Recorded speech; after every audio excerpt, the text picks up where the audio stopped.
That's super.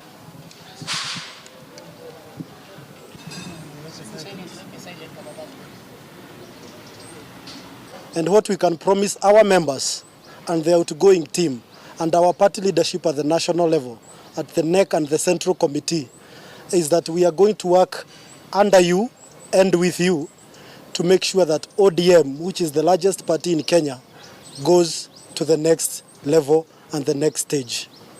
The welfare of our members, the welfare of our fellow chairmen is also paramount, and we are going to do all that we can to make sure that ODM retains and improves its status as the largest democratic party in the East African region. Every region in this country is represented. That shows the level of democracy we have in ODM.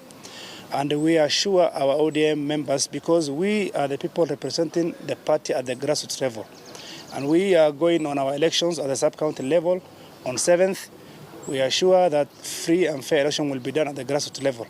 As the leadership caucus, we will hit the ground soon and changes will be seen on our party. Kila mtu, kila region, tumeangalia kila region na kila region tumepea nafasi, na sasa chama cha ODM itafanya kazi sana kwa nguvu kwa upande wa machairman.